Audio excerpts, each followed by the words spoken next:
বন্ধুরা, আজকে অনেক দিন পরে দোলের মেলায় গেছিলাম।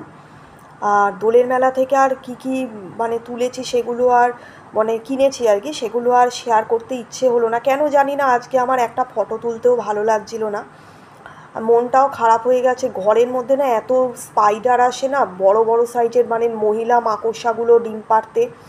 এত স্পাইডার, মানে পাখি বিলুপ্ত হয়ে যাচ্ছে, পাখি পাই না। আমাদের এখানে আগে কত রকমের পাখি আসতো, এখন একটা কাক দেখতে পাই না, চড়াই পাখি দেখতে পাই না, শালিক পাখি দেখতে পাই না।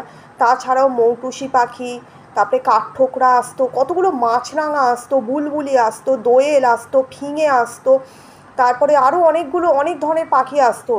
সেই পাখিগুলোকেও দেখতে পাই না। আগে কত বক আমাদের এই পুকুরের ধার দিয়ে চড়তো, তারপরে মাছরাঙা ডালে বসে থাকতো, মাছ তুলে খেত।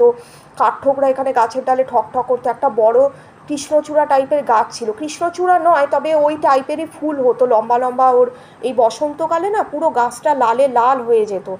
পলাশ বা কিংশুক নয়, কিন্তু কি একটা ফুল, এই বসন্তকালে খুব ফুল হতো। ওই ডালে বসে কাঠঠোকরাগুলো মানে ঠক ঠক করতো, মানে খুব জোরে জোরে সারা দুপুর আওয়াজ হতো। কিছু কোকিল অল্প ডাকে, কিন্তু ফ্ল্যাটে তো কোকিল ডাকে না, দেখি না কোকিল ডাকতে, শুনি না। তো আমি এত পাখি পছন্দ করি, কোথায় আমার চারপাশে অনেক পাখি যে সুন্দর ডাকবে, কলতান করবে, সেই সব প্রকৃতি আর দেখতে পাই না। খালি বড় বড় স্পাইডার, এত মশা মাছির উপদ্রব, তারপরে আরশোলা।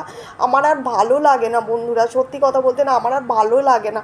আজকে দেখুন না, আমি আজকে রাতে ডিনার করতে পারিনি, একটু চাউমিন নিয়ে, এখন 2:33 বাজে রাত্রির বেলা। আমার ভাল লাগে না আর, সত্যি কথা। কি আর বলবো। আর আপনারা পারলে একটু সাবস্ক্রাইব করে দেবেন। টাটা।